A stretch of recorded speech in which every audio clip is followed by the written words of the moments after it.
I said, we have a lot of portable airports, right, Pete? We have portable airports all over the Middle East, runways that are portable. You put them down, you take them up. We have equipment. Nobody has the stuff we have. We have airports that look better than Kennedy Airport. And they're built in sand. And it took us about 2 minutes to build them. No, the equipment is incredible. You can land any plane on them, right? Portable. And we've got many of them, sir. We have to use them. I said, why don't we? Because we didn't want to defend, offend another country. I said, let me ask you a question. You're in the middle of the desert. Would another country know if we're taking off from some strip in the desert? They would have no idea, sir. They don't have radar. They don't have anything. So he explained it. So we want to hit them, sir, from 17 different locations. And we want to hit them left. And we hit them, here we go. And we want to hit them right. Sure, and we want to hit them from the top. And we want to hit them from the bottom. East, west, north, south. Sir, they won't know what the hell hit, and we'll knock them out. We did it politically correct. 5 years, we'd call up the country head and we'd tell them, we'd like to attack ISIS today. As soon as the call was made, they'd call ISIS and tell them, you're going to be attacked, get the hell out of it. This is what we were doing for years, not with Raising Cane and not with Pete Hegseth, right, Pete? We don't do that. And we have a little different method. So I went back to Washington and I said, this guy, he said, and then I checked up on him and he was so respected. I said, he's really respected.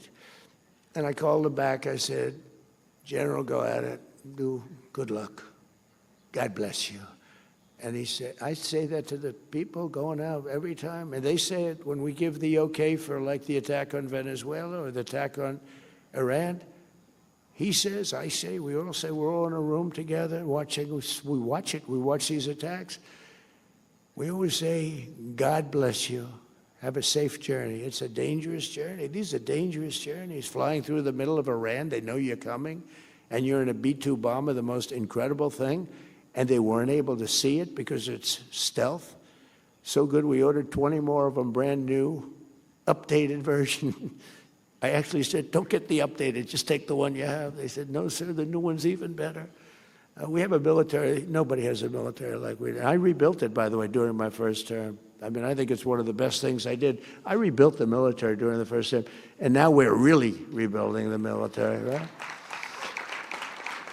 But the bottom line, I called him, I said, so you think you can do it, General? Yes, sir, I can do it. And it was over in 3 weeks. It was incredible, and I mean over. And then the election's rigged, and I wasn't there, and for 4 years, ISIS rebuilt. And they have a little bit of ISIS now again. And we knocked the hell out of them the other day in Nigeria because they were killing Christians. You know about that. They were killing Christians. So you can't do that.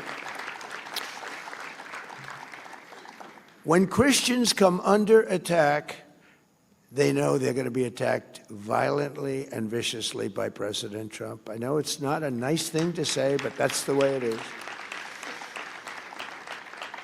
So we're also delighted to welcome visiting leaders and dignitaries from more than 110 countries. They're here, and including one of my favorite people, President Bukele of El Salvador. He has been so incredible. He has been such a great ally of this country. Thank you very much. Such a great ally.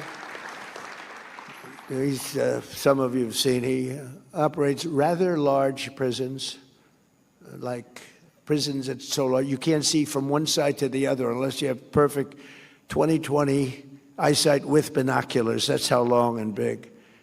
And they do a job. They do a very humane job, but they're very strong prisons. And we send a lot of the people that we capture, the murderers, the drug dealers, the people that came into our country illegally and have already committed massive crimes. We had 11,888 murderers, and many of them are in your prisons right now, right? And he does a fantastic job. I mean, he really sounds like a different kind of, this is a religious breakfast. You're going to walk away and say, he's the meanest son of a gun I've ever seen. But I'm not. I just want to keep our country safe. It's very simple. We have to keep our country safe. So I want to thank.